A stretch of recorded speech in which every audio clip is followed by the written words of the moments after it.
I'm a gardener, so that's where I'm coming from, is just this whole relationship with the earth and trying to demonstrate a way for people to live on earth. And my involvement with medicinal herbs, as I might have mentioned earlier, that's not where I started from. That's kind of just something that came along.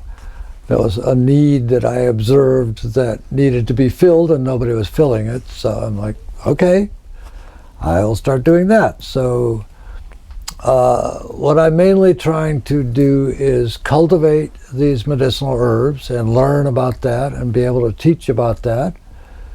And then having all these medicinal herbs, I thought I should do something with them. So I started making, besides just selling seeds and plants, which is mainly what I do. I thought I should start doing things. So that's when I got interested in making things from herbs. And in particular, there started to be this business around fresh herbs being better, and I'm in a position to make the most fresh echinacea tincture of anybody in the world, probably. Like 10 minutes from in the dirt to in the alcohol, or however little time it takes to dig it up and clean it off. So that's really interesting to me. I love this idea because a fresh herb has different qualities to it than a very preserved herb, including in a tincture that's been there for months or years, or dried herbs. But from your perspective, what do you notice, or how do you feel a fresh herb? What does that bring to the table for people in their healing? Well, I think this vitality, more chi. Yeah, more chi. More and better chi that you're trying to capture, with freshness. And yeah, it's true. Some of the dried herbs have been sitting around in a warehouse, God knows how long, and that's where a lot of the kind of like pollution, we would call it, comes in. Is maybe not even in how they're grown, but in the fact that they're going to stick them in this warehouse. They got to get put on some fungicides and have the air saturated with insecticide, all this stuff just to keep them in good shape in the warehouse. So yeah, just trying to bypass all that. But I think that concept of qi, of the plants, I love how in the Chinese, traditional Chinese medical system, or in the Taoist system, that life force is recognized and valued, and to me, when I've worked with people with herbs and in noticing how they work in myself, that living vital life force energy, when they're fresh, there's something that's transmitted. There's some energy that's transmitted, or information that's transmitted. That's just different. It's different to a tincture, really well preserved tincture, or a dried herb, and it's that. Well, if you take a plant that's living in the ground, it still has an electromagnetic field around it. It's still emitting airborne molecules of communication. And for example, even after you pick some, the phototropic ones will open or close, even after they've been picked in that first 24 hours. I love that you work with the freshness of the herbs. Yeah. Part of what I really advocate for is people growing their own herbs. I feel like that relationship with the herb is adding a whole other dimension to the whole healing thing. Yeah. If you grew this plant and you harvested it, you tended it and you harvested it, you have this relationship, That's right. This has become your ally. Yeah. You can really, I think, anticipate a great deal more healing energy coming from this plant that you've nurtured. I mean, it's just logical to expect that, right? Yeah. And the whole activity, the way it's going to change your life to be taking care of these plants that you're relying on for. Yeah. Same with food, of course. You know each other. You have a relationship with these plants, and it makes a difference. Somehow it changes how you interact with them, how they interact with you. Yeah. I love it. I feel the same way. There's something about there's something that's imprinted. There's some communication that's beyond what's typically recognized in most healing modalities. Yep, I agree. Everybody should grow these adaptogens and use them all the time, because these are the ones that prevent you from getting sick. Yeah. I'm curious what you've seen or how you feel about adaptogens transmitting chi to you, or what that does, how you even perceive that field of chi in an individual. Is it all in their body? Is it around them? Well, that's Your That's perception a of good question. I think it's detectable in the body. I think people radiate. People that have a lot of chi really kind of radiate it, and at some level, we all pick that up, even if we can't articulate it, maybe. But certain people's presence just has an impact on you, in a way that you. And I think that all has to do with chi. People who have more chi, it's just evident. Yeah, I love this quality of working with plants, and especially fresh plants, or recently picked, or even I feel that going and being with a plant or an herb, and either plucking a single leaf and ingesting it. Which probably doesn't have a huge concentration of constituent phytochemicals. It might just be a small amount, but I feel that there's something to that freshness, or that life force energy, or anima, or chi. Sure. That's just as important, essentially just as important. Yeah, well, you're making contact with another life form, It's not a matter of how many micrograms of some constituents you got when you're just tasting this herb. When Chinese people come to visit my garden, they run all around tasting everything. We've kind of lost that in the West. That's not the way that we acquire information, by tasting and smelling, but it should be. Yeah, I mean, to me, that sounds fun. It sounds playful, and it sounds, there's a life force energy, when I see that, I see images of joy and kind of childlike enthusiasm. Absolutely, yeah. I really appreciate that. I think we've heard a lot about how entheogenic plants can give us enthusiasm, that spirit or God force. But I really feel that even the common weeds, or perhaps especially the common weeds that are growing in our disrupted soils, the nettles, the dandelions, etc. Sure. I really feel that not only can they give us biochemical or phytochemical health, but I feel that they can give us something that we can learn from them. They can teach us something bigger than that. Yeah. Well, these are plants that have chosen to ally themselves with us, and it goes both ways. They are altering us as much as we are altering them. Yeah. It's a two-way street for sure, a dialogue between us. When we eat a dandelion, it's actually changing our consciousness to try to tell us, teach us something, to help itself, really, shapes us.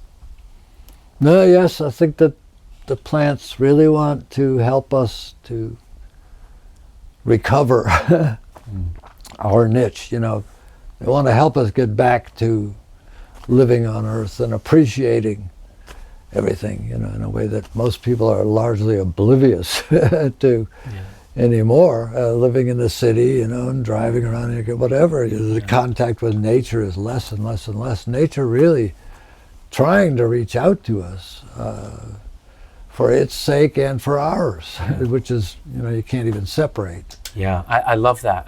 And to me, that's really the mandate, right, for our species. It's like it's the imperative. And it feels like this information we need, that's information that we've lost, that we've forgotten as a culture, that the plants are helping. The part of their medicine is not just their constituent phytochemical ingredients, but this information, in a way, they're rewilding us. Yep. And I think indigenous peoples always saw it that way. That was the relationship with the plants that was the important part, not like Yeah. they're just this substance which I'm going to rely on to Right. cure this symptom. Yeah. They're much, much deeper than that. Yeah. And that's what we need to reclaim. Yeah. Now, the animals, if they get sick, they go and they know what plant to nibble on. We've lost that. I mean, Yeah. I'm sure we had that at some point in time, that our taste buds were sufficiently sophisticated that when we were having some kind of problem, we would taste something and know that that's what we wanted. We've got to get back to that. Yeah. Yeah. I watch my two-year-old daughter very carefully, but I watch her, and she will forage for edible wild plants that have some kind of medicine. She'll go around and, I mean, obviously I have to watch her very carefully, but she instinctively has a sense of that, and it's beautiful. It's beautiful to see. Yeah. Yeah. Yeah, I think we're born with all kinds of abilities that our culture starts obliterating almost from the moment of birth. We just start saying, no, indoctrinating them into... I sort of have a theory that a lot of what autism is all about is babies coming into this world with, like I said, this program of how it's supposed to be, and it just ain't like that at all. And they just can't cope. Yeah. The gap between what they're expecting of the world and the world they're given is just too vast. Yeah, yeah, absolutely. Well, I feel that so many young people have that feeling. You know, it's one of the most important things, and I feel it's well, they will sort through it. I have a lot of confidence in that. But it's great that there's some guidance and mentorship, to help point the way back to something more natural. Mm-hmm. Yeah, I view plants as elders. So, our elders is as the plant kingdom, much older than the animal kingdom, especially much older than mammals and humans. And certainly, yeah. And in this way, I feel that they have as much wisdom to share and as anything, wisdom and information. So there are elders, there are teachers. Yeah. Yeah. Yeah, I quite agree. One of the things I find fascinating is how plants are an interface for each of the four elements in Western traditions, and it might be different. I'm curious how it is in the Chinese traditions, but we receive our minerals from the earth through plants and through the microbiome, and they take in the magnesium, the calcium, etc. They build our bones. Right. They create the oxygen in the air element that we need to breathe. Mm-hmm. They transmute the fire, the light of the sun into energy that we can use. They contain water. When we eat a diet that has lots of fresh plants, a lot of our water comes from the plants, and then they control and influence the hydrologic cycles that give us rain and etc. And for me, so it's really interesting to think of plants acting in sharing this information and healing at that level too. Yeah. Yeah, well, it's the plants that created a world which was ready to have animals. Like, they set it all up. Like, now we can have animals. This is the next step in evolution, going up. Like, keeps building on what came before. We're completely indebted to the plants in every possible way, and yet we treat them like dirt. Yeah. This idea of plant blindness. We can recognize animals, raccoons and possums and squirrels, but we can't necessarily recognize, a lot of people can't recognize an oak from an elm, from an ash, from a... That's right. There's a lot of plant blindness in the world. So tell me about adaptogens. You've done a lot of work with adaptogens. Yes. Yes, that is a very big feature of what I'm trying to do ever since I learned about adaptogens, which is, the whole term adaptogens is not as old as I am. The whole concept of adaptogens is quite recent, and it really all goes back to the Russians wanting to win more gold medals at the Olympics and putting a lot of energy into investigating Siberian ginseng specifically, which they give to their cosmonauts and their Olympic athletes and their chess champion, all the people with high stress activities. So Stress itself, as I like to point out, is a word that was never applied to humans. Stress was a word that, how you talked about bridges and skyscrapers in the wind, you know, being stressed. Nobody thought about people being stressed until all this research, mainly started with the Russians, about these plants that seemed to help people function better, and like, whoa, how, what, why, what, you know, what was it all about? Yeah. I think that's when we discovered the immune system, actually. So much of what we know about the human body we've learned from plants. So the main receptors of the central nervous system are the nicotinic and the muscarinic. They're named after the plants. The plants taught us all this stuff.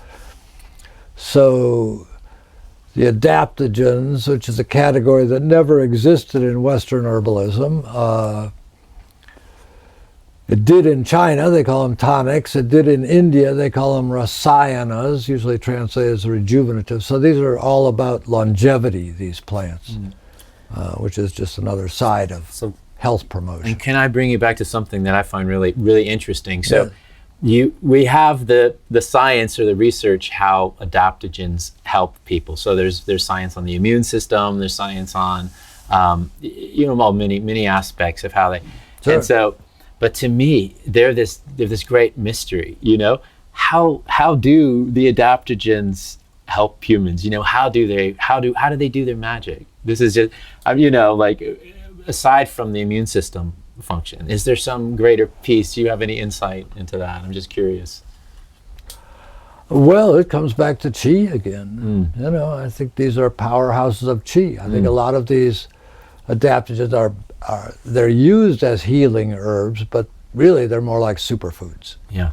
And a lot of them were discovered by people who are actually trying to become immortal by not eating grain, and they were looking for alternate food sources in ancient China that would give them the energy that they would get from grain. Or a lot of them wanted to be vegetarian, so you got to replace the energy that you would be getting from meat. So that's the search. So it's nutrition, really. Yeah, and nutrition and some energy. Well, qi, qi, of course. Yeah. It all comes back to qi. Yeah. I love it. Yeah, and reishi is a mushroom of immortality. Yes.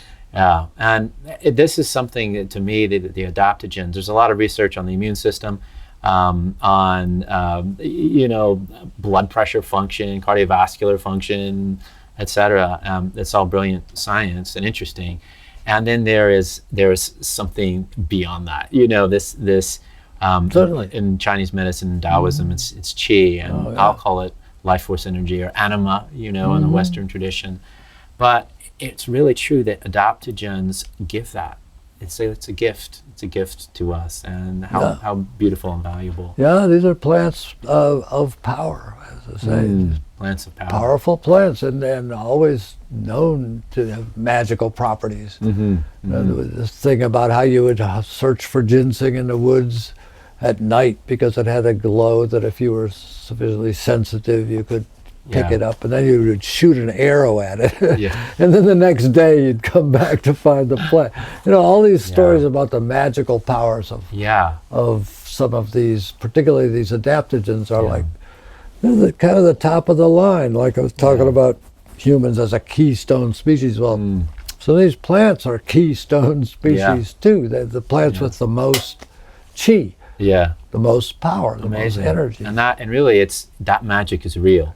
I call the work that I do biomancy, right? Which in essence means bio for life or biology, mancy, magic, oracular, mantic, and it comes back to this, whether it's in Taoism and traditional Chinese medicine or in the work that I do, there is a magic that's transmitted by these plants, and it's such a valuable gift. I think beyond, the science is proving it now, and that's fantastic, because our trained minds, our acculturated, programmed minds can really get behind it. Wow, this magic is real, it's substantiated. Yeah. And then there's the whole other dimension of not only recognizing these plants for the powerful beings they are, but being able to associate with them, being able to live side by side with them, being able to take care of them and nurture them and propagate them, that just adds so much more. There's a circuit of give and exchange, of information, of care, and really practical care of what, providing the plants the kind of nutrients they need or the sunlight they need, and tending and then they give back to us, and there's this beautiful reciprocal cycle. Yeah. I really think a lot of love, I mean, certainly from the human side, and I would imagine from the plant side as well. I like to think that. Yeah. In spite of the fact that we have abused the plant kingdom like crazy, I think they still are trying to help us. I mean, that's what more indigenous cultures all over the world believe, and I don't see any reason to disagree. Yeah. We thrive together. We succeed together. We cultivate them. We spread their seeds. We appreciate them, and I think that energy of appreciation is it's medicine too. A gift we can give.